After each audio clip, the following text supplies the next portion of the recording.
Hoy les contaremos la historia del Imperio Bizantino. Es normal preguntarse qué tipo de imperio es este o sentirse un poco confundido. Incluso cuando uno oye hablar del Imperio Bizantino, puede parecer que estamos hablando de algo completamente distinto al Imperio Romano. Pero en realidad, el Imperio Bizantino no es otra cosa que la parte oriental del Imperio Romano, que logró sobrevivir casi 1000 años después de la caída de Roma. No se preocupen. Ahora se los contaré todo. Todo comienza a finales del siglo III, cuando el Imperio Romano está al borde del colapso. En el año 285, el emperador Diocleciano decide dividir el gobierno del imperio en dos mitades, occidental y oriental, para poder administrarlo de manera más eficaz frente a las constantes amenazas internas y externas.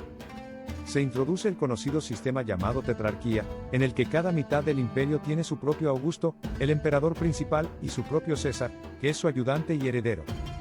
En teoría, esto debía permitir una gestión más eficiente. En la práctica, sin embargo, pronto surgen disputas entre los distintos emperadores.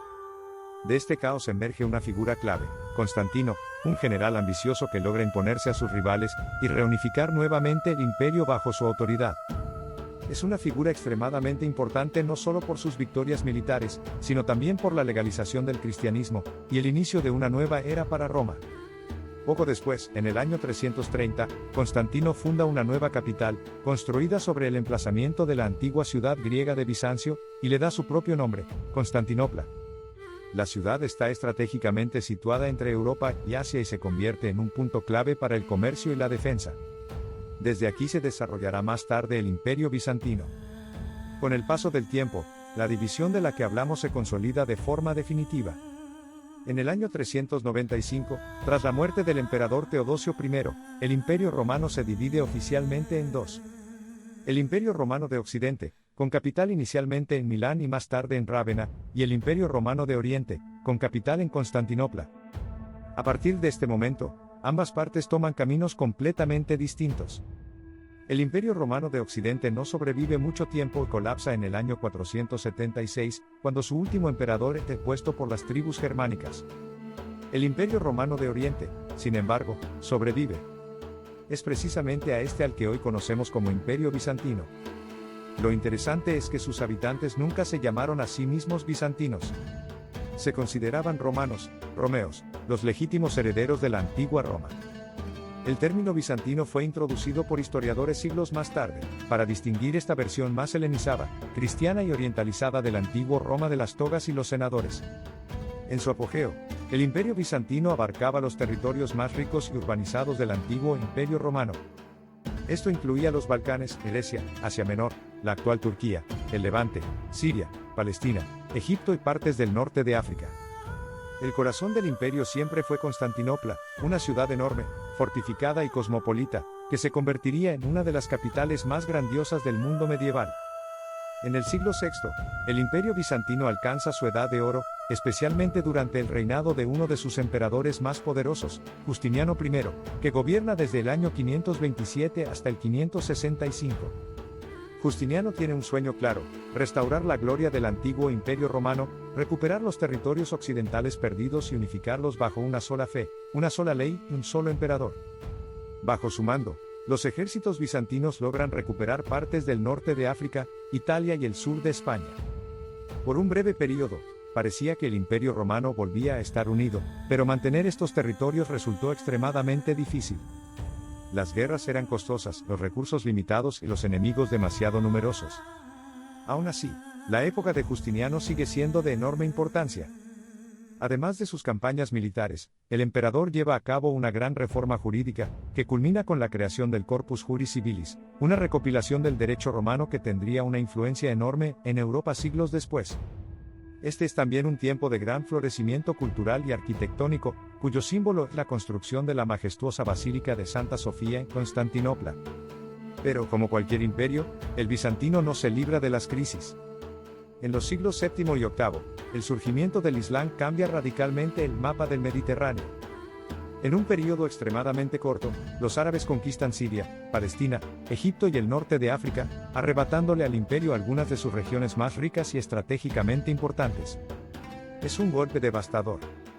Bizancio pierde gran parte de su territorio, y se ve obligado a transformarse para sobrevivir. Durante este periodo, el imperio se vuelve cada vez más griego y cada vez más cristiano. El latín desaparece gradualmente como lengua oficial y es reemplazado por el griego. Y aunque sus habitantes continúan considerándose romanos, la identidad bizantina se aleja cada vez más del legado latino y occidental, dando forma a una cultura única, influida por la tradición helenística y la fe ortodoxa. En los siglos IX y la mayor parte del X, el imperio logra estabilizarse y vive una especie de renacimiento. La administración se reorganiza, el poder interno se fortalece y muchos de los enemigos externos son contenidos. Constantinopla vuelve a brillar como un centro cultural, económico y religioso en un mundo inestable. Desde aquí se difunde el cristianismo ortodoxo, y la ciudad se convierte en un centro de peregrinación, educación y diplomacia. Aquí es importante comprender una de las características clave del mundo bizantino, el cristianismo ortodoxo. Durante siglos, la Iglesia cristiana estuvo formalmente unida bajo el liderazgo del Papa en Roma, pero en la práctica las diferencias entre el cristianismo occidental y oriental se vuelven cada vez más evidentes. No se trata solo de diferentes lenguas y costumbres, sino de distintas formas de organizar la Iglesia y de profundas discrepancias teológicas. En Occidente, el Papa es considerado la máxima autoridad espiritual. En Oriente, tal figura no existe. La Iglesia es dirigida por varios patriarcas, siendo el de Constantinopla el más influyente. El emperador también desempeña un papel clave en la vida religiosa. La Iglesia está más estrechamente vinculada al poder político y es más descentralizada. Uno de los debates teológicos más conocidos es el llamado filioque, una adición al credo según la cual el Espíritu Santo procede del Padre y del Hijo. Los cristianos orientales defienden la posición de que el Espíritu Santo procede únicamente del Padre. A primera vista, esto puede parecer insignificante, pero en realidad refleja profundas diferencias en la comprensión de Dios, de la Trinidad y de la autoridad eclesiástica. Todas estas tensiones alcanzan su punto culminante en el año 1054, cuando se produce el llamado cisma de Oriente y Occidente. El Papa de Roma y el Patriarca de Constantinopla se excomulgan mutuamente, sellando definitivamente la ruptura entre la Iglesia Católica Romana y la Iglesia Ortodoxa Oriental. A partir de ese momento, el cristianismo ortodoxo se desarrolla de forma independiente, con su propia jerarquía, rituales, tradiciones y teología. Este cisma tiene no solo consecuencias religiosas, sino también políticas y culturales y profundiza el distanciamiento entre Oriente y Occidente. Tras el cisma, el Imperio bizantino continúa enfrentándose a desafíos cada vez más graves. Paradójicamente, algunos de sus mayores problemas llegan en forma de ayuda. A finales del siglo XI, el emperador Alejo Comneno busca apoyo de Occidente frente a una nueva amenaza, los turcos selgúcidas, que conquistan gran parte de Asia Menor. En el año 1095, el Papa Urbano II lanza un llamamiento que cambia la historia, la Primera Cruzada. Miles de caballeros y soldados de Europa marchan hacia Tierra Santa, y muchos de ellos pasan por Constantinopla, prometiendo cooperación con Bizancio.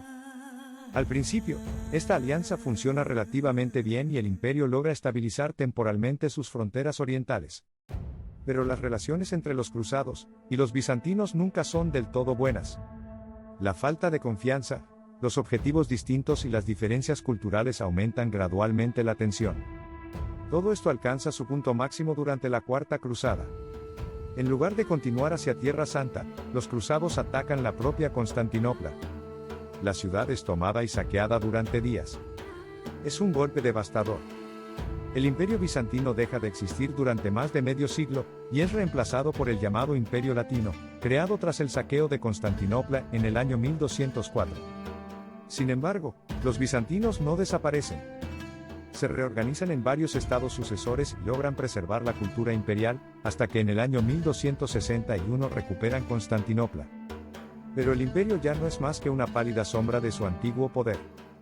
El territorio está severamente reducido, el tesoro está vacío y la ciudad, aunque todavía majestuosa, está profundamente herida. Mientras tanto, en el este surge una nueva potencia, el Imperio Otomano. Durante los siglos XIV y XV, los otomanos presionan gradualmente a Bizancio, conquistando ciudad tras ciudad. Los emperadores bizantinos controlan cada vez menos tierras, y sobreviven gracias a una compleja diplomacia y a la esperanza de ayuda occidental, que nunca llega. Y así llegamos al año 1453. El joven sultán otomano Mehmed II reúne un enorme ejército y asedia Constantinopla. La ciudad cuenta con apenas unos pocos miles de defensores, mientras que los otomanos suman decenas de miles de soldados, apoyados por poderosos cañones capaces de perforar las legendarias murallas. Tras casi 2 meses de asedio, a pesar de la heroica defensa liderada por el último emperador, Constantino X Paleólogo, la ciudad cae. El emperador muere en combate y con él desaparece definitivamente el Imperio Bizantino. Mehmed II convierte Constantinopla en la nueva capital de su imperio, Estambul. Comienza una nueva era, pero el legado de Bizancio no desaparece. Continúa viviendo durante siglos en el arte, el derecho, la religión y la cultura. En el mundo ortodoxo, especialmente en Rusia, Bizancio permanece como símbolo y referencia espiritual, y en Occidente el pensamiento bizantino ejerce una profunda influencia a través de sus manuscritos, su filosofía y su arte. Esta fue la historia del Imperio Bizantino. ¿Qué opinan ustedes? ¿Podría haber sobrevivido si Europa hubiera ayudado más a Constantinopla? Los espero en los comentarios. Hasta la próxima.